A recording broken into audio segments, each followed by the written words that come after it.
Ricardo é um empresário de sucesso, que se vê diante de um grande enigma que desafia a realidade.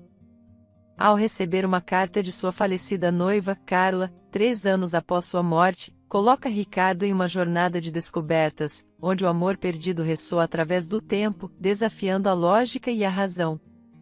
Enquanto ele navega por essa experiência desconcertante, a história se desdobra, revelando personagens intrigantes como Natália, a amiga de Carla, e uma nova Carla, cuja aparição em sua vida traz novas esperanças e questionamentos. À medida que Ricardo se aprofunda neste mistério, descobertas surpreendentes sobre o passado, lealdades ocultas e a força indomável do amor começam a emergir, prometendo mudar sua vida para sempre. Olá! Seja bem-vindo! Curta, se inscreva e ative as notificações. Ricardo desceu do 2º andar para a espaçosa cozinha e ligou a velha, mas ainda funcional, chaleira. Muitos de seus conhecidos achavam esse hábito engraçado. Considerando seu negócio de sucesso, ele poderia facilmente comprar uma chaleira nova, ou até mesmo contratar alguém para servi-lo chá na cama. Mas o que eles poderiam entender? Ricardo nunca se desfaria dessa velha chaleira. Nem deixaria ninguém mais tocá-la. Afinal, foi um presente de sua noiva, um presente estranho, mas sincero, que ela ocasionalmente lhe dava. Sentindo-se exausto, ele esfregou as têmporas. Apesar de ter acabado de acordar, sentia como se estivesse de pé o dia todo. Memórias indesejadas inundavam sua mente. Eram dolorosas, e ele queria afastá-las, mas eram tudo que lhe restava. Ele se apegava a elas como um homem se afogando se agarra a palhas.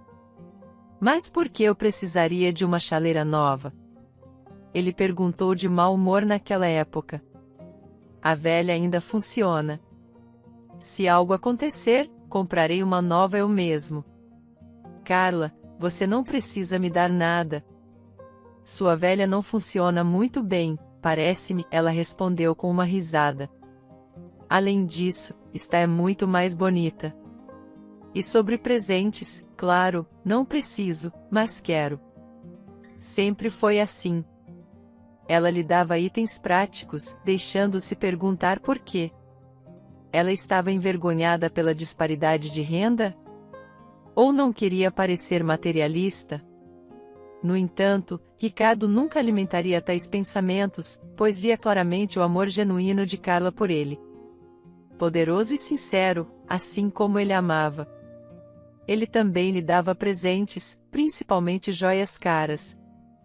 Carla os aceitava com alegria sincera, mas raramente as usava. Talvez apenas quando se encontrava com ele, e nem todas as vezes. Isso deixava Ricardo intrigado, mas ele não sabia como lidar com isso. Deveria dar-lhe algo diferente? Mas o quê? Um dia, ele perguntou diretamente. Carla, tenho a impressão de que você não está feliz com o que dou. Talvez você queira algo diferente? Por que está insatisfeita? Ela respondeu, eles são muito bonitos. Por que você os usa tão raramente? Não tenho certeza, Carla disse, franzindo o nariz. Acho que simplesmente não estou acostumada com eles.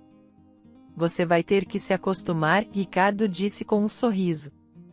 No entanto, além desses pequenos mal-entendidos, o relacionamento deles estava indo muito bem. Eles se entendiam com meia palavra, e isso não era apenas uma expressão bonita, mas a realidade objetiva deles.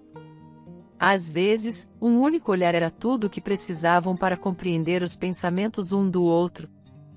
Esse nível de entendimento começou desde o primeiro encontro. Carla estava na estação, pálida e perplexa. As pessoas se agitavam ao seu redor, envolvidas em seus próprios mundos. Elas passavam pela garota desolada, não por indiferença, mas porque ela não tinha o hábito de expressar suas emoções. Ricardo estava de mau humor naquele dia. Ele havia conduzido negociações importantes fora da cidade e estava a caminho de volta quando seu carro quebrou inesperadamente. Ele chamou uma equipe de reparo, mas não teve a oportunidade de esperar por eles, muito menos para consertar tudo. Sua próxima reunião estava marcada para começar em pouco mais de 1 hora. Ele tentou chamar um táxi, mas sem sucesso. Não havia carros disponíveis por perto. Ricardo ligou para várias outras empresas, mas o resultado foi sempre o mesmo. Ou não havia carros por perto, ou todos os motoristas estavam reservados para as próximas horas. Ele não conseguia entender essa súbita correria. Era meio da jornada de trabalho, um momento em que os motoristas de táxi geralmente careciam de clientes. No entanto, ele precisava encontrar uma solução rapidamente. Ao refletir, percebeu que tinha apenas uma opção: tomar o transporte público, especificamente o trem mais rápido com um lado pesado. Ele deixou seu carro para o serviço e dirigiu-se à estação de trem mais próxima. Sua sorte continuou, pois nem todos os trens paravam nessa estação, mas o estava previsto para chegar em 5 minutos. Se tivesse passado mais tempo com seu carro, teria perdido o trem, com o próximo previsto apenas para 3 horas depois. Ricardo subiu na plataforma e começou a andar impacientemente. Ele já podia ver seu trem ao longe. Parecia minúsculo, como um brinquedo, mas a cada momento crescia mais e mais substancial. A buzina alta, um sinal de sua chegada iminente, já era audível. E então Ricardo desviou o olhar do trem por um momento. Seu coração parecia gaguejar e então acelerar. Ele tinha certeza de que nunca havia visto alguém tão bela e triste. Quase inconscientemente, ele se aproximou dela. O que há de errado? O que te faz dizer isso? Ela levantou o olhar para encontrar o dele. Não havia lágrimas, mas seus olhos carregavam uma tristeza profunda, até desespero, como se ela quisesse pedir ajuda, mas não ousasse. Num impulso inesperado, Ricardo pegou sua mão. Ela não se afastou, mas também não respondeu. Sua mão pendia frouxamente na dele. Eu posso dizer pelos seus olhos, ele disse. E sua postura. Desculpe, mas você parece preocupada. Posso ajudar? A menos que você possua a arte da teletransportação, ela respondeu tristemente, por último. Eu não possuo. Caso contrário, eu não estaria aqui, ele suspirou com um sorriso. Mas talvez haja maneiras mais realistas de resolver o problema. Conte-me, e pensaremos juntos sobre o que pode ser feito. O que vamos fazer? Ela perguntou, acenando com as mãos, confusa. Eu acidentalmente deixei meu passe de trem em casa e o próximo trem só é daqui a 3 horas. Não consigo buscá-lo em casa e chegar a tempo nesse trem. Se eu me atrasar para o trabalho, serei demitida. O passe estava na minha carteira, então nem consigo comprar um bilhete avulso. A garota olhou para ele perplexa e possivelmente julgadora. Provavelmente viu isso como um problema sério e não esperava risadas em resposta ao seu dilema, especialmente da pessoa que acabará de oferecer ajuda, ignorando seu olhar. Ricardo rapidamente deixou seu assento e se dirigiu ao guichê de bilhetes. Ao se aproximar, percebeu que não sabia para qual estação ela estava indo. No entanto, ele não considerou isso um grande problema. Entregando ao caixa algumas cédulas, comprou um bilhete para a estação final. Com esse bilhete, sua nova conhecida poderia desembarcar em qualquer parada. Retornou à plataforma justo quando o trem chegava. Uma garota o esperava, nervosamente se deslocando de um pé para o outro. Ricardo sorriu e entregou-lhe o bilhete. Ela olhou para ele e riu, mais por alívio do que qualquer outra coisa. Olha, ela disse enquanto as portas se fechavam atrás deles, isso é muito inconveniente. Eu não vejo inconveniência alguma, Ricardo respondeu. A propósito, meu nome é Ricardo.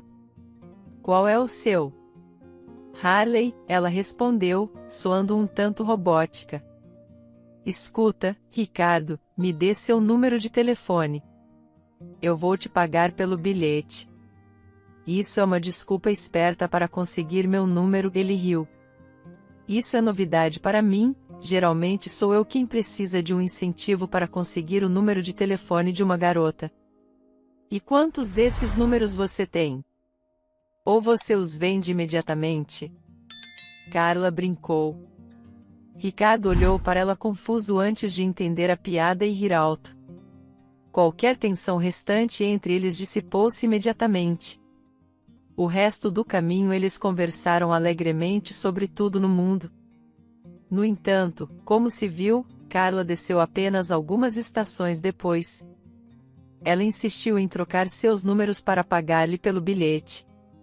Ele, por sua vez, deu-lhe algumas cédulas a mais como despedida, tendo percebido primeiro que Carla não teria dinheiro para a viagem de volta. Assim, eles encontraram um motivo para se encontrar novamente.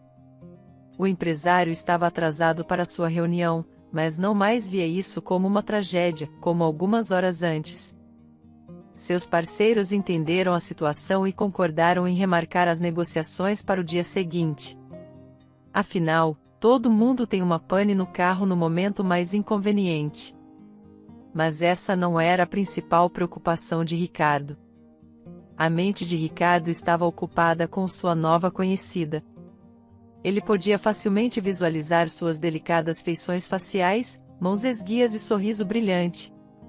Sua risada, piadas e frases únicas ecoavam em sua mente. Ele estava grato por a reunião não ter acontecido, pois estava incapaz de se concentrar nos negócios naquele dia. Nicolau e Carla se encontraram novamente uma semana depois, mas puramente por acaso. Ele havia considerado ligar para ela várias vezes, mas hesitou, temendo que seus sentimentos não fossem recíprocos, apesar de sua conexão inicial. O dia do segundo encontro foi particularmente estressante para Ricardo. Ele tinha estado ocupado desde cedo sem pausa até às 21 horas. Não teve tempo para comer, então decidiu parar em um café, exausto. Escolheu o restaurante de fast food mais próximo, apesar de não ser sua preferência usual naquele momento, ele não se importava. Selecionando alguns pratos apetitosos, Ricardo encontrou uma mesa de canto vazia e começou a comer. Logo ouviu uma voz familiar. "Você se importa se eu me juntar a você?" Surpreso, Ricardo olhou para cima e viu Carla ao lado de sua mesa, segurando uma bandeja e sorrindo. Ele levantou, pegou a bandeja dela, colocou-a na mesa e puxou uma cadeira para ela. Ela se sentou. "Nunca esperei te ver aqui", Carla afirmou. "Deve ser o destino", Ricardo respondeu, sorrindo. "Eu não frequento trens, e não tenho o hábito de comer nesses lugares." "O que te traz aqui?" "Você está certo", ela concordou. "Mas às vezes o trabalho exige." "Nesse caso, estou feliz que seu trabalho tenha te trazido aqui hoje." "Eu também", Carla respondeu suavemente e timidamente. Provavelmente poderia ter durado mais tempo, mas um funcionário do restaurante irritado informou que o estabelecimento estava fechando em breve. Só então Carla percebeu que estava prestes a perder o último trem. Ricardo a acompanhou até a estação. "Me ligue desta vez", a garota gritou, justo antes das portas do trem se fecharem. "De todo jeito", Ricardo respondeu em voz baixa. Embora Carla não pudesse vê-lo, ela não precisava. Ela leu sua resposta não apenas pelos seus lábios, mas pelos seus olhos, e sorriu enquanto o trem se afastava. Ricardo caminhou ao longo do vagão, acenando para Carla, que acenou de volta, talvez naquele momento. Eles ambos entenderam que haviam se tornado um casal de verdade, com muitos meses de felicidade intacta pela frente. O assobio da chaleira tirou Ricardo de suas doces memórias e o trouxe de volta a uma dura realidade onde Carla não mais existia. Com um suspiro pesado, ele fez um chá e se retirou para seu quarto com a caneca. Ele tinha acordado tarde demais para um café da manhã completo, sorvendo a bebida escaldante. Ricardo se preparou para outra reunião. A chave era não esquecer nada. Documentos, dinheiro, celular, vestir-se adequadamente era crucial.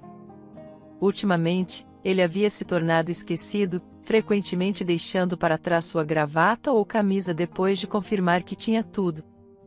Ricardo pegou suas chaves no gancho e saiu do seu apartamento. Ao passar pela sua caixa de correio, ele avistou algo dentro. Embora surpreso, decidiu verificar o conteúdo mais tarde naquela noite. O mistério da carta inesperada o consumiu durante o dia. Ele estava acostumado com e-mails. Sua caixa de correio normalmente se enchia de tranqueiras sem importância.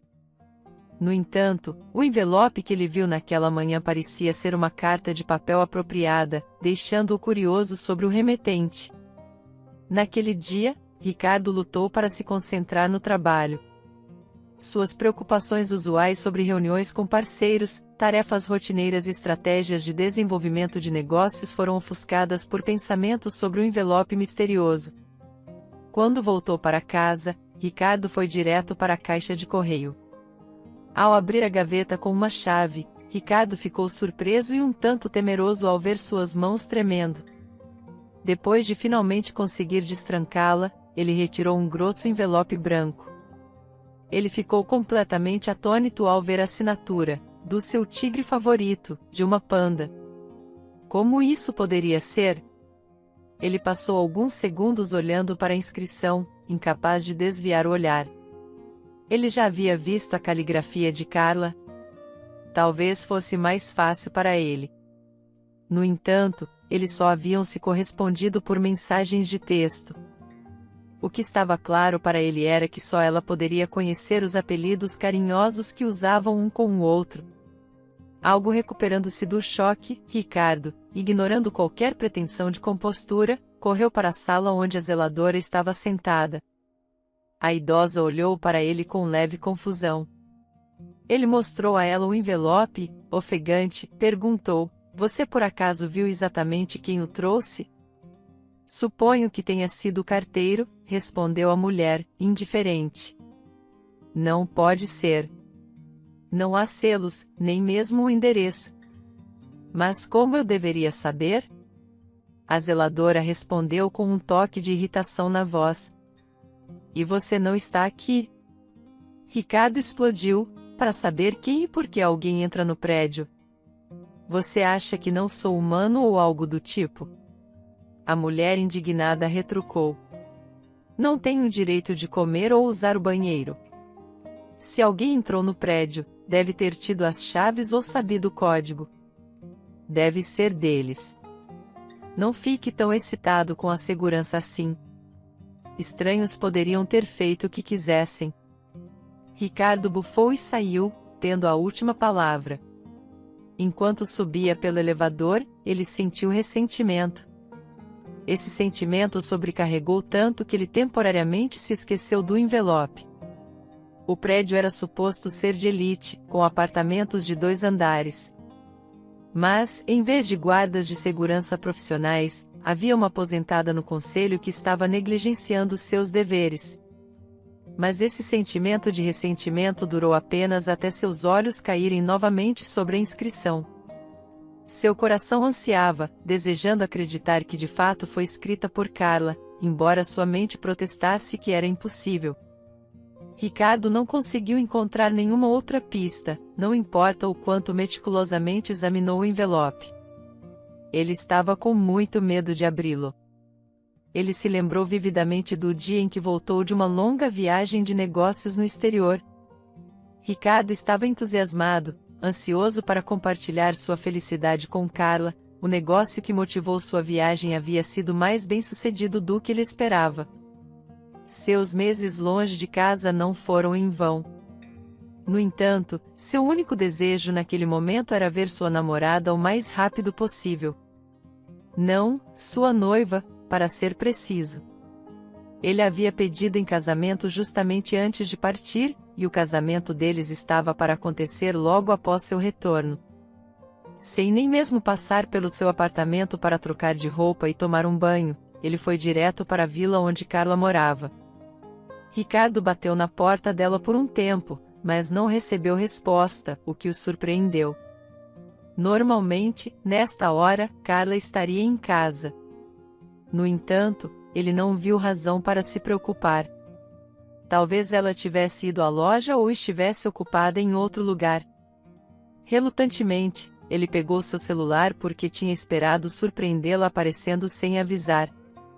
Ele ligou para Carla, mas o telefone dela estava fora de área. Isso agora era alarmante, pois, pelo que Ricardo sabia, ela nunca desligava seu telefone e sempre monitorava o nível da bateria, caso algo acontecesse a ela ou aos seus entes queridos. Ficando mais preocupado, Ricardo bateu na porta novamente, desta vez com mais força. Ainda assim, ninguém respondeu e ele não podia ouvir nenhum movimento dentro da casa. Por um impulso, ele tentou a maçaneta da porta. Estava trancada. Nesse momento, uma voz irritada soou: "Bem, por que você está invadindo? Não tem ninguém aí." Ricardo virou-se para encontrar uma mulher idosa observando-o da rua, julgando pelo grande saco que carregava. Ela estava retornando da loja e havia observado suas tentativas mal-sucedidas de entrar na casa de Carla por um tempo. Carla saiu, não foi? Você sabe quando ela volta? Ricardo perguntou. O rosto da mulher escureceu. Você não sabe de nada? Ela perguntou com um tom simpático. O que eu deveria saber? Ela morreu, a mulher respondeu. Ela pegou pneumonia. Pensou que era apenas um resfriado e tentou tratar com chá e framboesas. Quando percebeu que era sério, já era tarde demais. Não havia nada que os médicos pudessem fazer. Mas eu falei com ela ao telefone anteontem. Ela estava tossindo, mas disse que não era grave. Apenas 2 dias atrás, ela achava que não era nada sério. Mas aconteceu na noite passada. Alguém está organizando o funeral ou... Ricardo diminuiu o ritmo e não soube como terminar a frase. Ele estava lutando para entender a realidade da situação. Jovens não morrem de repente assim. Não pode ser. Ele pensou que talvez a mulher idosa estivesse enganada. Carla deve estar viva e bem. Talvez ela apenas tivesse ido a algum lugar. Até onde eu sei, Carla é órfã. Então pergunte à amiga dela, Natália. Ela mora 2 casas adiante, naquela com o telhado vermelho, explicou a mulher. Ricardo afundou no chão, sobrecarregado. Tudo começou a fazer sentido. Carla era de fato órfã e tinha apenas uma amiga de seu tempo no orfanato que morava naquela mesma casa. Havia coincidências demais para continuar acreditando que a mulher idosa estava confusa. Ei, não morra aqui você também. Não tem ajuda por aqui, a mulher idosa se preocupou. Não, estou bem, Ricardo murmurou fracamente. Ah, vejo o tipo de homem que você está. O que nossa Carla era para você? Sua namorada? Ela era minha noiva, respondeu Ricardo, vagamente consciente de suas palavras. Fui embora por 2 meses a trabalho, e nós íamos nos casar na minha volta. Eu acabei de voltar e fui direto até ela. Queria surpreendê-la. Então, Ricardo se levantou lentamente do chão e, sem limpar seu caro terno, marchou em direção à casa da amiga. Ele precisava descobrir a verdade. Parte dele ainda alimentava a esperança de que isso fosse um grande mal-entendido e que Carla estivesse viva e bem. Desta vez, sua batida foi prontamente respondida. Natália, a amiga de Carla do orfanato, estava na porta. Ela examinou Ricardo e perguntou com um toque de acusação: então você finalmente chegou. Onde você estava quando Carla precisava de ajuda? Ricardo franziu o nariz. Ele nunca simpatizou com essa mulher e não compreendia o que Carla via nela. No entanto, as duas eram inseparáveis. E claro, ele nunca ditou com quem sua noiva poderia ou não ser amiga. É verdade? Ele perguntou secretamente. Ricardo esperava que ela dissesse que claro que não. Ele queria que ela lhe dissesse que Carla estava bem e que agora estava em um hospital sob os cuidados de especialistas se recuperando. Sim, disse Natália. Carla está realmente morta. Lágrimas surgiram involuntariamente nos olhos de Ricardo. Posso fazer algo para ajudar com o funeral ou não? Natália interrompeu, fechando a porta na cara dele. Ela estava firme em sua decisão. Ricardo não estava autorizado a ajudar com os arranjos do funeral, nem mesmo financeiramente. Como resultado, Carla foi enterrada no caixão mais barato e mais feio. A cerimônia, na opinião do homem, acabou sendo modesta demais e um tanto forçada. Obviamente, indigna da memória de sua falecida noiva, mas ele não foi capaz de influenciar isso. Sobre o que aconteceu depois, Ricardo preferia não se lembrar de tudo. Ele mergulhou no abismo do desespero, dor insuportável e, como muitas outras pessoas infelizes, tentou encontrar alívio para o sofrimento no álcool. Ele bebia terrivelmente, quase incontrolavelmente, negligenciava completamente o negócio e pensava seriamente em deixar este mundo. Mas, como a sorte teria, ele rapidamente percebeu que nada disso lhe daria o alívio desejado. E certamente não traria sua amada de volta. Então, Ricardo tentou se reerguer, tentando aos poucos escapar do seu pesadelo. Isso foi incrivelmente difícil, mas ele conseguiu. Usou quase todo o seu dinheiro restante para se reabilitar naquela clínica especial. E desde então, ele se absteve do álcool. Em vez disso, mergulhou no trabalho. Precisava reviver seu negócio, que quase perderá devido à sua própria tolice. Felizmente, o conhecimento e as habilidades que adquirirá ao longo dos anos através do trabalho árduo não foram perdidos tão facilmente. Logo, sua situação financeira melhorou, talvez até superando seu estado anterior. No entanto, isso não o tornou feliz. Seu coração não era mais consumido por dor intensa. Em vez disso, um desejo silencioso e contido tomou seu lugar, persistindo constantemente.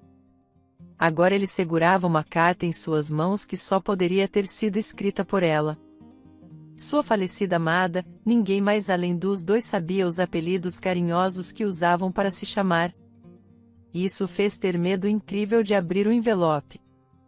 Decidindo não prolongar a antecipação, Ricardo nervosamente abriu o envelope. Ele foi imediatamente atingido por uma onda de tontura. O leve aroma de perfume. O perfume de Carla. Claro, isso não era uma prova conclusiva. Muitas pessoas poderiam conhecer seu perfume preferido, mas ele estava inabalável em sua crença. O aroma o convenceu ainda mais de que a carta era de sua noiva. Ele retirou a folha de papel cuidadosamente dobrada e a escaneou rapidamente. Depois, leu-a novamente mais devagar e com foco, e novamente, e novamente. Ele deve ter lido a carta pelo menos 15 vezes antes de entender que não iria passar o resto de sua vida em pé no corredor, ainda com o casaco, lendo as mesmas linhas repetidamente. Ele sabia que era tudo um absurdo e não podia ser verdade, mas a carta foi escrita tão sinceramente, com tanto amor e em um estilo reconhecivelmente de Carla, como se ela realmente tivesse escrito essas linhas com sua própria mão. Ricardo estava absolutamente convencido de que ninguém, exceto ela, poderia ter escrito daquela maneira. Além disso, evidências substanciais apontavam para Carla sendo a única que lhe havia enviado a carta, além da assinatura no envelope. A carta continha muitos detalhes que só os dois saberiam. Ela mencionava tópicos sobre suas conversas filosóficas privadas à meia-noite, lugares significativos para o relacionamento deles e descrições detalhadas de encontros memoráveis. Interessantemente, o centro da carta não afirmava que Carla ainda estava viva. De fato, o texto mencionava abertamente sua ausência deste mundo. No entanto, o remetente, quem quer que fosse, expressou um profundo anseio por seu noivo e reconheceu a barreira intransponível que os separava. De acordo com a carta, Carla encontrou uma maneira de se comunicar apesar de seu dilema. Alegadamente ela conseguiu alcançá-lo através de um psíquico, alguém altamente sensível a tais questões, e transmitir sua mensagem. Ela também disse que ele poderia responder da mesma forma com uma carta, que o psíquico lera em voz alta para que ela pudesse ouvir. O propósito final tornou-se claro no final. Havia um pedido de uma quantia substancial de dinheiro a ser deixada em um local designado junto com uma resposta escrita. O motivo do dinheiro não foi especificado, mas sugeriu-se que o psíquico tinha problemas pessoais sérios que só poderiam ser resolvidos com essa ajuda financeira. A mente de Ricardo gritava que isso era uma fraude óbvia. A intenção era cristalina. Alguém estava tentando extorquir dinheiro de um empresário rico, explorando sua história de amor. Claro, descobrir os detalhes mencionados na carta não seria simples, mas isso não significava que era impossível, certo? Ricardo estava dividido entre o desejo do seu coração e a razão. Ele nunca quis nada mais apaixonadamente do que acreditar que Carla havia entrado em contato com ele do outro mundo. Ela sempre fora persistente. E embora a quantia de dinheiro fosse significativa, era acessível para ele. Após muita deliberação, ele decidiu seguir seu coração em resposta à carta.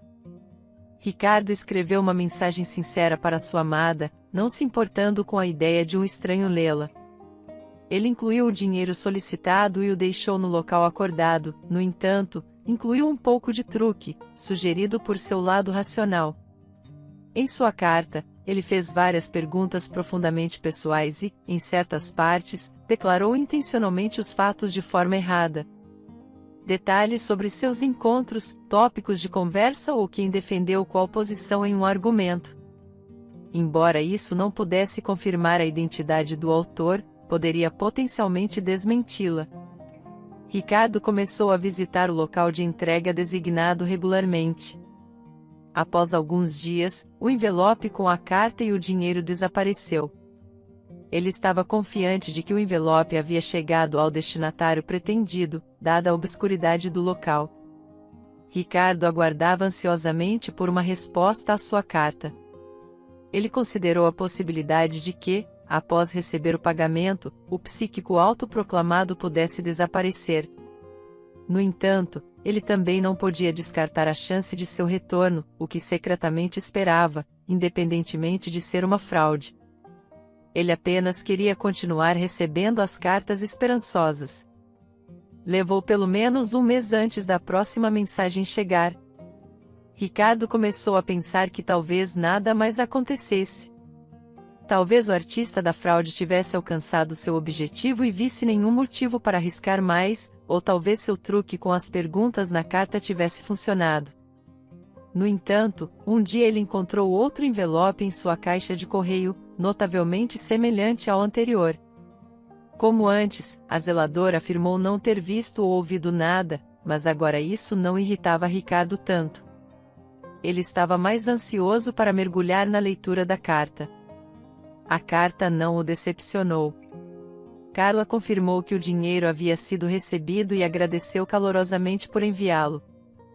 Ela também detectou todas as armadilhas definidas na mensagem, respondendo todas as perguntas com precisão e apontando as inconsistências. Ela até o repreendeu por sua falta de confiança. Isso o deixou suspeitosamente. A criação desafiadora de Carla em um orfanato deixou uma marca indelével nela, levando a um senso geral de suspeita e desconfiança. Ser suspeita era sua segunda natureza, no entanto, ela só baixou a guarda uma vez quando conheceu Ricardo. Portanto, dado seu caráter, provavelmente ela não ficou surpresa quando ele quis verificar a autenticidade de sua carta. Essas cartas, cada uma terminando com um pedido quase imperceptível por dinheiro, começaram a pedir quantias maiores cada vez. Desta vez, a carta terminou com outro pedido discreto por algum dinheiro para o psíquico, e desta vez o valor era ainda maior do que da última vez. Apesar de Ricardo poder arcar com isso, ele começou a se sentir cada vez mais desconfortável. Ele resolveu descobrir a identidade do remetente. Ricardo escreveu outra carta, incluiu o dinheiro e levou até o local especificado, desta vez bem diferente, na extremidade oposta da cidade em relação ao primeiro. Assim como na vez anterior, ele escondeu bem o envelope e o dinheiro para garantir que apenas o destinatário pretendido os encontrasse. Isso estava nas mãos não apenas do remetente misterioso, mas também do próprio Ricardo. Afinal, aquele que pegasse o dinheiro definitivamente seria a pessoa que ele estava procurando. Ninguém mais pensaria em cavar sob os arbustos, procurando a escotilha escondida, cercada por tábuas jogadas de forma desordenada. A preocupação de Ricardo Maine era o tempo. Anteriormente, o escritor da carta levou vários dias para encontrar o envelope. Ele realmente não poderia ficar de emboscada por 3 ou 4 dias seguidos sem ir a lugar algum para não perder o momento certo. Felizmente, não chegou a isso. O envelope foi retirado apenas algumas horas depois de Ricardo tê-lo escondido. Uma jovem, evidentemente desgastada pela vida, rapidamente levantou a exata tábua sob a qual o dinheiro estava escondido. Ela tirou o dinheiro, contou-o e acenou para si mesma. Ricardo a reconheceu no momento em que ela apareceu na outra extremidade da rua. Inicialmente, ele teve dúvidas sobre a coincidência, mas quando ela foi até o local onde o envelope estava escondido, suas dúvidas desapareceram completamente. Era Natália, a amiga de Carla do orfanato, e ela era claramente quem estava extorquindo o dinheiro de Ricardo. Percebendo que ela estava prestes a ir embora, Ricardo saiu decisivamente dos arbustos onde estava escondido. Ao vê-lo, Natália empalideceu. Ricardo preocupou-se que ela pudesse fugir ou pedir ajuda, alegando que estava sendo atacada ou roubada.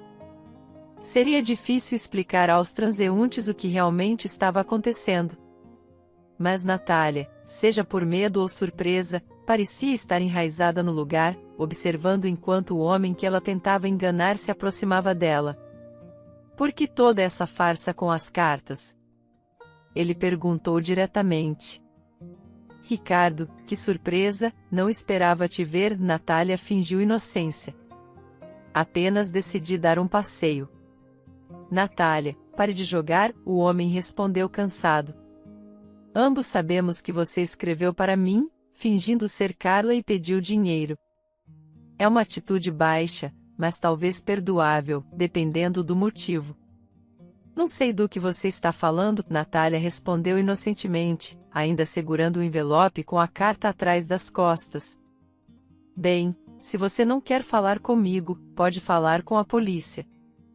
Acredito que tenho poder suficiente para te segurar até eles chegarem. Eles definitivamente encontrarão suas digitais nesse envelope que você está tentando esconder. E nos outros 2 que tenho em casa. Além disso, suspeito que você precise do dinheiro para um certo propósito. Não será difícil descobrir se você adquiriu repentinamente a exata quantia de dinheiro que não tinha antes. Devo continuar? Você, rico miserável, Natália de repente gritou, pressionada por suas deduções. Foi sua culpa que Carla morreu. Você estava fora em suas viagens de negócios, nem mesmo se preocupando com a doença dela.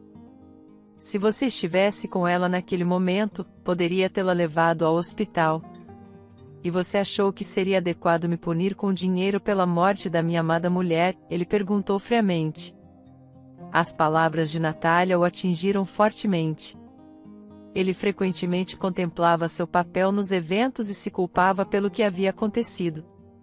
Talvez ele devesse ter sido mais cauteloso durante suas conversas telefônicas. Ele deveria ter insistido para que ela visse um médico quando ouviu sua tosse.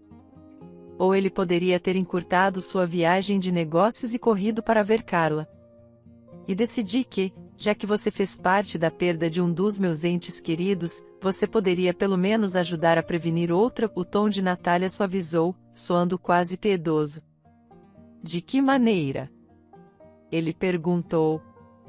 Eu tenho um filho, Nicolau, ela soluçou. Ele tem 3 anos e tem um defeito cardíaco congênito. Ele precisa de tratamento constante que é bastante caro. Idealmente, ele deveria ser operado para poder viver uma vida normal no futuro. Seu marido não oferece suporte. Ele é um alcoólatra, mas também um criminoso. Nunca contribuiu financeiramente para a família. E agora ele está na prisão. Não sei como acabei com esse homem, mas isso não é importante agora. O importante é que Nicolau precisa urgentemente de dinheiro.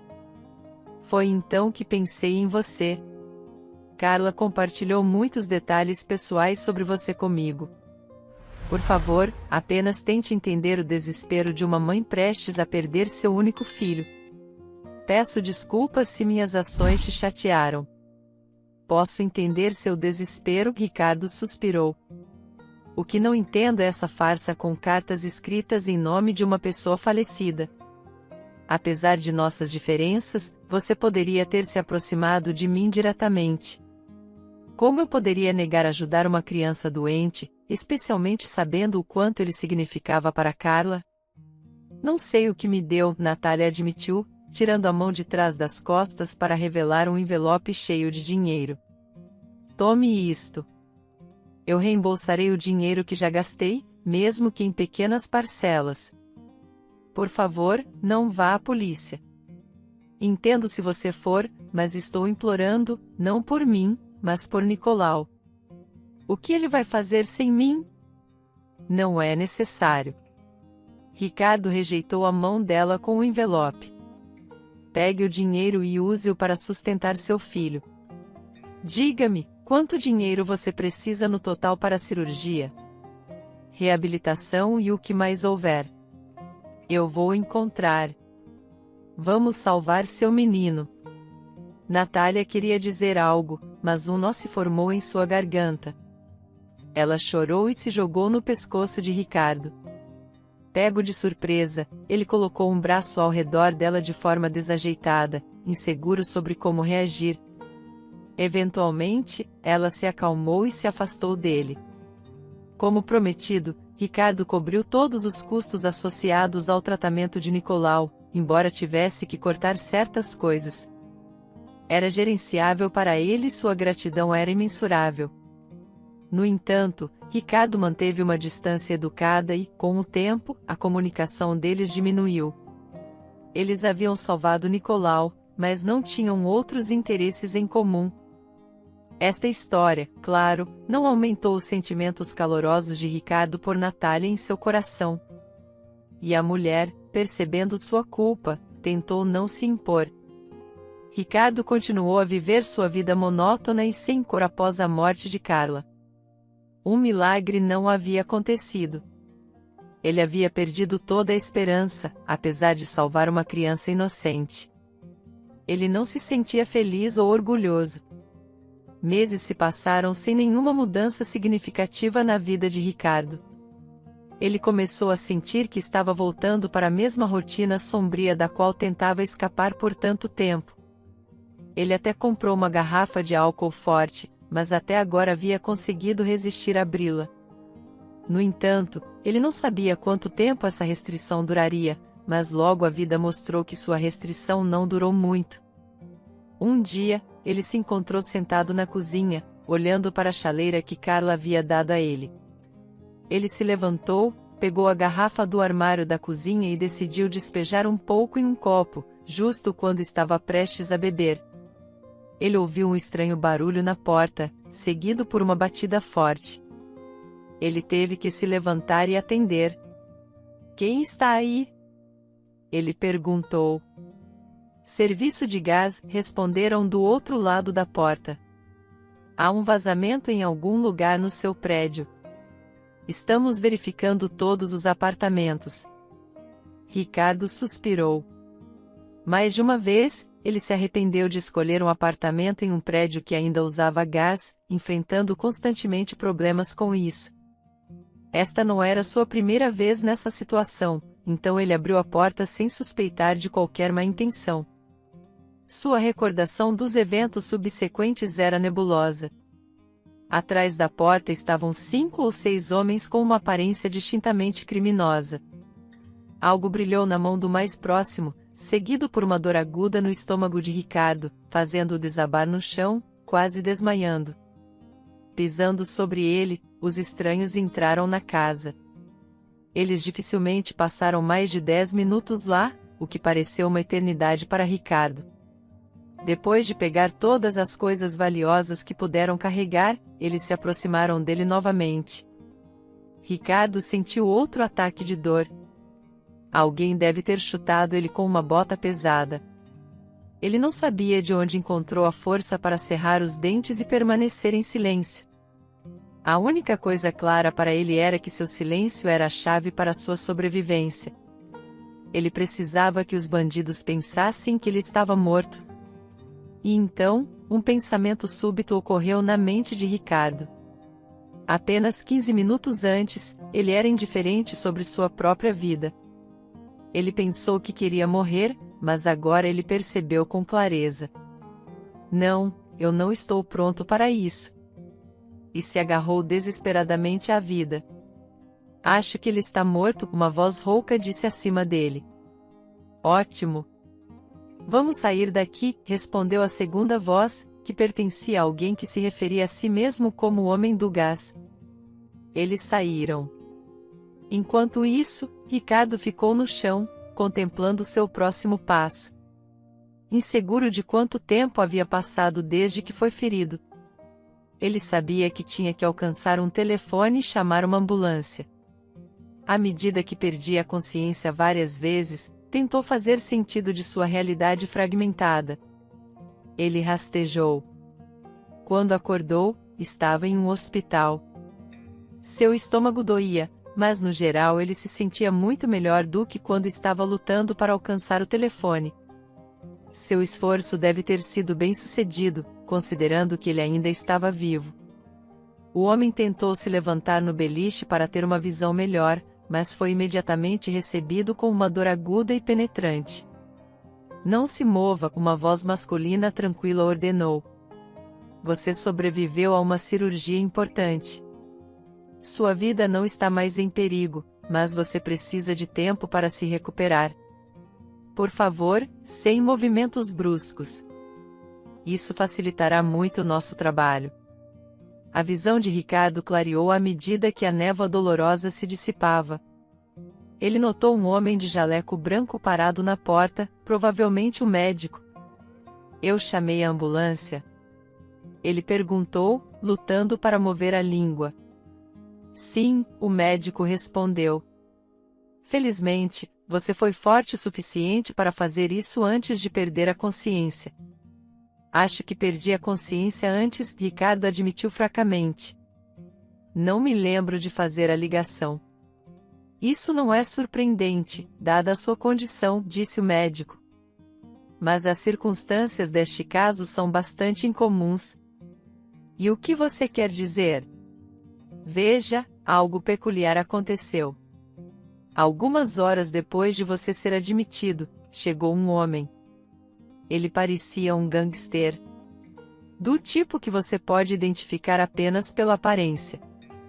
Ele perguntou insistentemente sobre sua condição, o que era bastante suspeito dadas as suas circunstâncias. Mas ele insistiu que queria ajudá-lo. Sua condição era grave. Você tinha perdido muito sangue e precisava de uma transfusão. Mas seu tipo sanguíneo é muito raro. É impossível obtê-lo rapidamente nas quantidades necessárias. Simplificando, precisávamos encontrar um doador. Então pensei, o que temos a perder? Informei o criminoso, e ele imediatamente se ofereceu para doar sangue para você. Eu não acreditava que funcionaria, mas acontece que ele tem o mesmo tipo sanguíneo. Além disso, é perfeitamente compatível com o seu. Tanto que posso dizer com confiança que vocês poderiam ser parentes. Isso é ridículo, Ricardo retrucou firmemente. Eu não tenho tais parentes. De qualquer forma, o médico balançou a cabeça, você está vivo hoje. Exclusivamente graças a esse homem. Posso conhecer meu Salvador? Ou ele foi embora sem esperar para ver os resultados de sua boa ação? Bem, ele especificamente queria falar com você, especialmente depois que mencionei sua possível parentesco. Infelizmente, ele não teve tempo. Ele foi preso aqui no hospital cerca de 2 horas atrás. O mais impressionante é que foi por causa do roubo no seu apartamento. Ricardo gemeu e fechou os olhos. Ele não entendeu nada, mas estava claro que o médico não poderia responder às suas numerosas perguntas. Você precisa descansar, disse o médico. Descanse agora, e eu virei te ver à noite. Ricardo não objetou. Ele podia sentir sua força desaparecendo e adormeceu quase imediatamente após o médico fechar a porta do quarto. Quando acordou, encontrou uma pessoa ao lado de sua cama que nunca esperava ver. Natália estava sentada na cadeira ao lado dele. Seu rosto estava ainda mais pálido do que quando ele a pegou segurando o envelope. Notando que ele estava acordado, ela sorriu e perguntou: "Como você está se sentindo?" "Bem", Ricardo respondeu por hábito, tentando não franzir demais o nariz. "Há algo que eu tenho que te dizer", ela disse firmemente. Lágrimas começaram a se acumular em seus olhos. "Todos os seus problemas parecem surgir por minha causa. Primeiro, essas cartas, agora isso. O que você quer dizer?" Ricardo perguntou, confuso. "O que o roubo do meu apartamento tem a ver com você?" "Não fui eu, mas foi meu marido, mas ele não está na prisão?" "E pelo que eu sei, ele deveria ficar lá por muito tempo." "Sim, mas ele foi solto devido a uma anistia por volta do tempo em que você e eu paramos de falar. Ele viu que Nicolau estava saudável e feliz, mas logo começou a questionar de onde vinha o dinheiro. Eu contei a ele sobre você. Foi quando ele ficou irritado. Ele se recusou a acreditar que você estava nos ajudando apenas por bondade. Ele me acusou de infidelidade e disse que se vingaria." "Então ele é quem me esfaqueou?" "Não, ele não. Eu falei com ele recentemente após sua nova prisão." "É verdade. Ele colocou esses ladrões em sua cola e fazia parte de uma gangue, mas ele não pretendia que você fosse morto. Ele apenas queria, como ele disse, punir você. Ele queria te ferir financeiramente, mas o líder da gangue acabou sendo um elemento imprevisível. O tipo que não deixa testemunhas. Túlio não pôde intervir a tempo. O máximo que ele pôde fazer foi convencê-los de que você já estava morto para que não te machucassem. E ele também chamou a ambulância." "Ele visitou o hospital também?" "Sim, ele visitou. Ele não pôde ignorar sua consciência. Afinal, você salvou o filho dele. Então ele decidiu retribuir o favor. Ele realmente não queria que as coisas acontecessem dessa maneira." Ricardo estava completamente confuso. Como ele e o marido de Natália poderiam ser quase como irmãos? O que eles poderiam ter em comum? E o que ele deveria fazer agora? Se Túlio realmente não pretendia matá-lo, o que parecia provável, significava que a prisão de Túlio era injustificada? Bem, não totalmente, mas agora eles o estavam acusando de um crime muito mais sério do que ele cometeu. E isso era completamente errado. Além disso, Ricardo pensou que devia algo a Túlio, afinal, o homem salvou sua vida. E se a conta de Natália estivesse correta, ele fez isso 2 vezes. Cansado desses pensamentos, Ricardo logo sucumbiu ao sono mais uma vez. Estava claro que ele não podia fazer nada naquele momento. Seu foco imediato tinha que ser na recuperação e sair do hospital. E só então ele poderia contemplar todo o resto. Foi exatamente o que ele fez, visando se recuperar o mais rápido possível. Ele não recusou nenhum medicamento e aderiu diligentemente a todas as instruções do médico. Seus esforços valeram a pena. A saúde de Ricardo melhorou rapidamente, permitindo que ele deixasse o hospital em 2 meses, em vez dos 6 inicialmente previstos pelo médico. Na sua alta, ele primeiro visitou seus pais, cuidadosamente. Ele queria perguntar se possivelmente tinha um irmão. Ele não era o primeiro filho deles. Talvez a família estivesse em circunstâncias difíceis e fossem forçados a colocar o filho mais velho em um orfanato. No entanto, sua mãe rejeitou veementemente essa noção. Não tivemos nenhum filho além de você, ela afirmou firmemente. Nossa família nunca foi pobre o suficiente para recorrer a medidas tão extremas. Não éramos ricos, mas nunca fomos pobres. Ela foi interrompida subitamente. Eu tenho uma ideia. Tanto sua esposa quanto seu filho o encararam com espanto. Ele estava prestes a confessar uma infidelidade? Não, isso não poderia ser considerado. Ricardo não podia descartar completamente tal possibilidade, mas não era algo para discutir com sua mãe.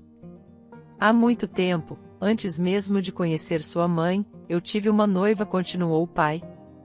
No entanto, ela terminou comigo porque eu era simples demais para ela, e ela queria viver na cidade.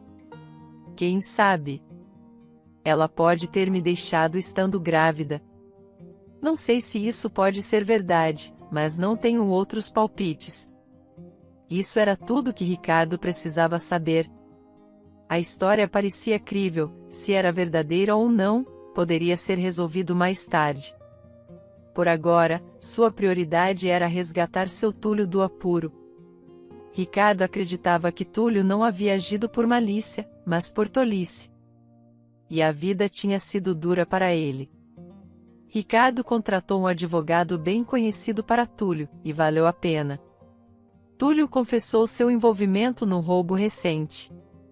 O tribunal considerou sua falta de intenção de matar, seus esforços para reparar o dano causado e, apesar de seu histórico criminal, Túlio recebeu uma sentença suspensa, enquanto o resto dos culpados recebeu longas penas de prisão sem possibilidade de liberdade condicional.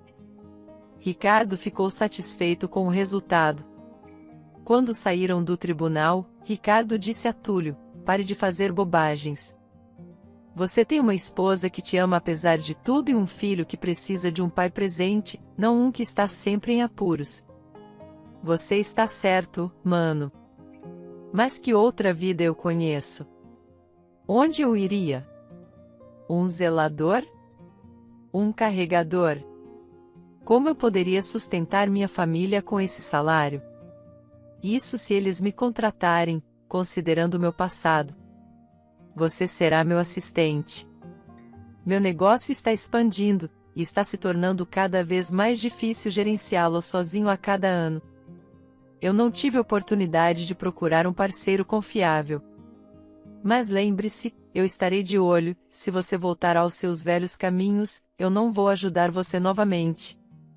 Mas eu não sei nada sobre seu negócio, Túlio respondeu desesperadamente. Isso não é um problema, desde que você esteja disposto a aprender.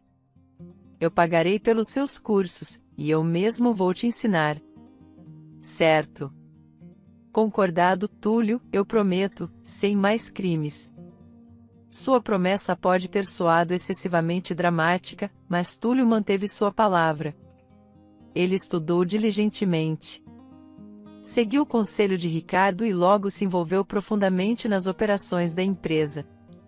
Como resultado, a empresa começou a crescer em um ritmo muito mais rápido, o que alegrou seu proprietário. Quanto a Natália, Ricardo estava certo. Ela realmente amava seu marido, apesar de seu passado, e estava muito feliz que ele finalmente havia decidido mudar de vida.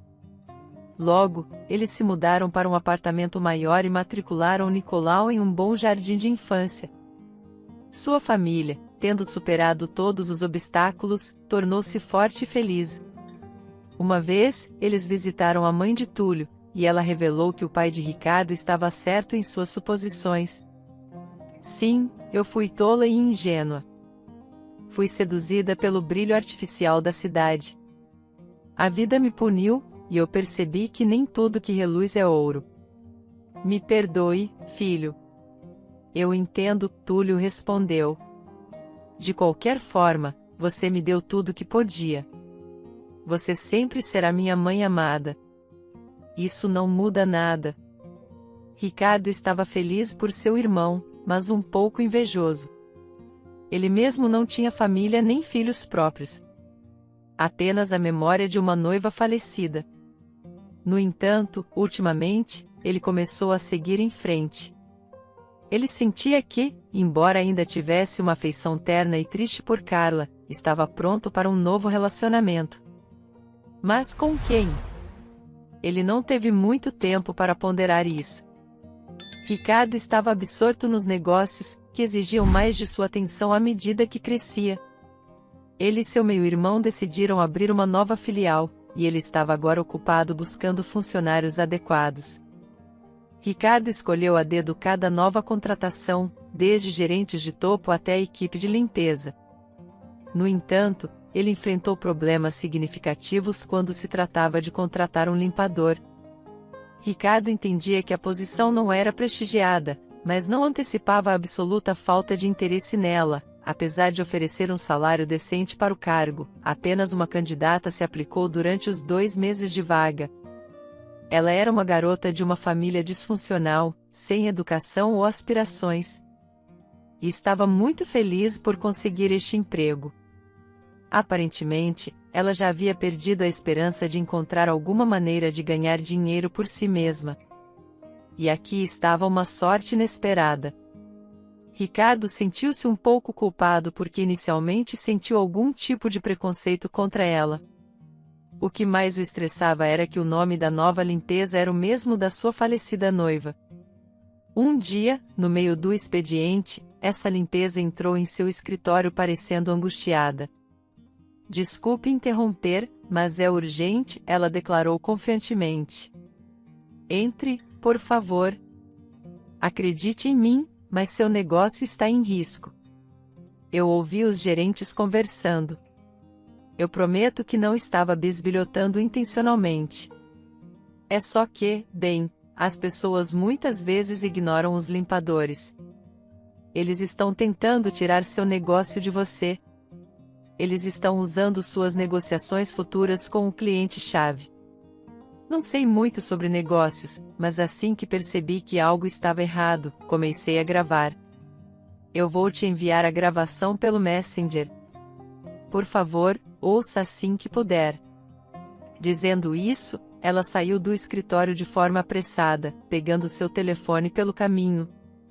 Pouco depois, Ricardo ouviu a notificação da mensagem, mas permaneceu imóvel. Ele sentou lá pensando enquanto esta Carla o lembrava de sua amada Carla, especialmente nesta situação crítica. As informações da faxineira provaram ser verdadeiras e inestimáveis. Foi apenas depois de ouvir a conversa gravada que Ricardo entendeu a armadilha planejada e conseguiu evitar perdas significativas, seguindo intensas negociações das quais ele saiu vitorioso. Ricardo percebeu que essa mulher havia salvado seu negócio. Ele percebeu que ela o lembrava de Carla desde o início, razão pela qual havia hesitado em contratá-la. Ele temia as associações e a perda inevitável quando ela fosse embora, tendo encontrado um lugar mais adequado. No entanto, todos os seus medos dissiparam-se agora. Uma semana depois, ele convidou Carla para um encontro e, para seu deleite, ela aceitou. O encontro foi ainda melhor do que seus sonhos mais selvagens. Isso levou a mais encontros e, um ano depois, eles se casaram. Alguns meses depois disso, Carla anunciou a Ricardo emocionado que eles estavam esperando um filho. Espero que tenha gostado da história. Curta, comente e compartilhe. Obrigado por assistir.